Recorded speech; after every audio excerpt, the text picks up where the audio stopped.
Perbicaraan kes membabitkan pemimpin politik di mahkamah turut mendapat perhatian. Datuk Seri Muhammad Najib Tun Razak menghadapi 3 pertuduhan pecah amanah, 3 pertuduhan pengubahan wang haram dan 1 pertuduhan salah guna kuasa berhubung dana SRC International.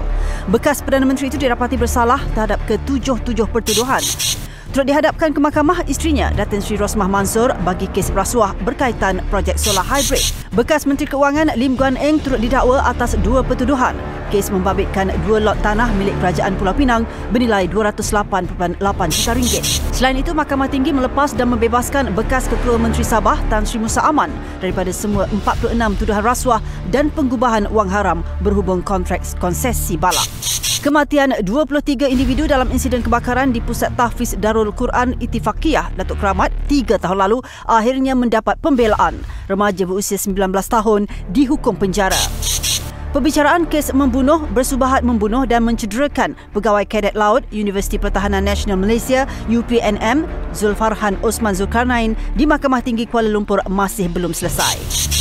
Nur Emah Muhammad Hashim atau dikenali sebagai Makcik Gelang Pink turut mencuri tumpuan. Dia dipenjara sehari dan denda RM8,000 kerana gagal mematuhi perintah pengawasan dan pemerhatian ketika dikenakan perintah kuarantin di rumah. Tidak sampai seminggu, S. Ramesh Kumar atau dikenali sebagai Pakcik Gelang Putih pula didenda RM2,500 kerana berkunjung ke sebuah pusat konvensyen ketika masih dalam tempoh kuarantin wajib. Tahun ini juga umpama klimaks filem perisik yang menggemparkan. Manakan tidak, konspirasi jenayah peringkat tertinggi didedahkan Suruhanjaya Pencegahan Rasuah Malaysia SPRM 7 Januari lalu. Januari membuka tirai 2020 dengan perkabaran mengejutkan semua. Ia apabila seorang kanak-kanak perempuan berusia 2 tahun meninggal dunia dipercayai akibat kelakuan sadis ibu kandung dan teman lelakinya. Ibu tunggal berusia 22 tahun itu didakwa menyebabkan kematian anak perempuannya Nur Syahana Abdus Kudus di Taman Kempas Indah, Kempas, Johor. 8 malam 29 Jun, penduduk sekitar Jeti Pengkalan Kuala Kemasin, Bacok, Kelantan gempar apabila bot dinaiki 20 pemancing termasuk tekong dan awak-awak terbalik di badai ribut dan ombak besar. Genap seminggu kejadian, kesemua mayat 8 yang terkorban ditemui.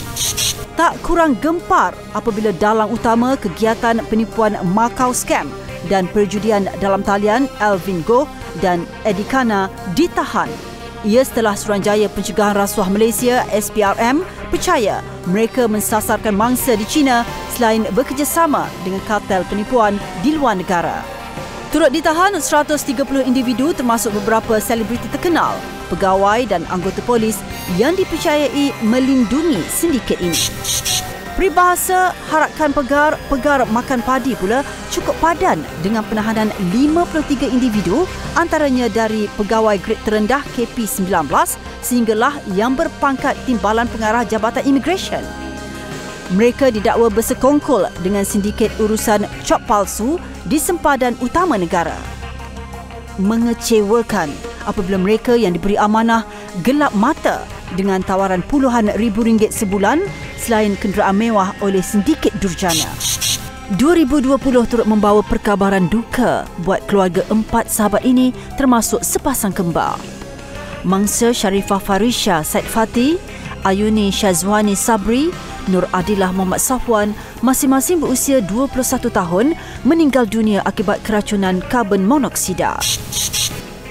2 individu maut setelah sebuah kapal penyelenggaraan MV Dayan Topaz merempuh pelantar minyak dan karam di 7.7 Batu Nautika dari Kuala Baram, Miri, Sarawak. Tak sampai seminggu, negara sekali lagi gempar. Kali ini dengan tragedi seorang remaja maut ditikam kawan sendiri di Kampung Lubuk Batu, Kuala Telemong, Hulu Terengganu. Siti Nur Suria Ismail, 19 tahun, ditemui dibunuh kejam dengan beberapa kesan tikaman, dipercayai senjata tajam di beberapa bahagian badan termasuk putus pergelangan tangan kiri.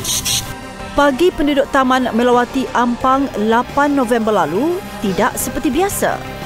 Manakan tidak, insiden pertembungan 2 helikopter di udara di kawasan itu nyata menggegarkan mereka dan seluruh negara. 2 mangsa dilaporkan terkorban, manakala 2 lagi selamat dalam kejadian 11.30 pagi itu. November terus mencoret titik hitam apabila seorang anggota pasukan gerakan ARM PGA yang bertugas di pos sempadan Malaysia Thailand Padang Besar Perlis terbunuh akibat ditembak kumpulan penyeludup.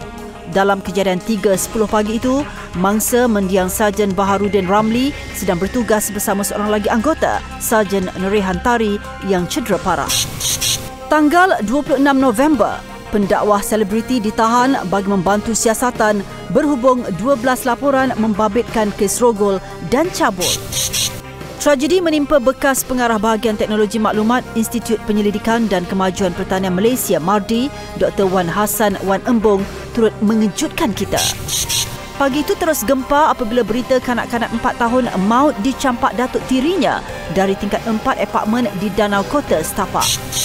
Tahun 2020 turut kecoh dengan kes kemalangan maut angkara pemandu mabuk. Lebih meruntun hati apabila seorang anggota polis maut setelah sebuah pacuan 4 roda disyaki dipandu individu mabuk merempuh SJR di Plaza Tol Kajang Selatan, Lebuhraya Lekas awal pagi 3 Mei. Dalam kejadian jam 2.11 pagi itu, Korporal Safwan Muhammad Ismail, 31 tahun, meninggal dunia di lokasi akibat kecederaan parah di kepala dan badan. Menutup tirai 2020, 4 penjenayah yang menyamun sebuah rumah dan cuba melarikan diri ditembak mati polis dalam kejadian di Sungai Buloh, Selangor. Ia setelah suspek melakukan jenayah samun di Taman Pelangi Rawang dan cuba melarikan diri 25 Disember lalu.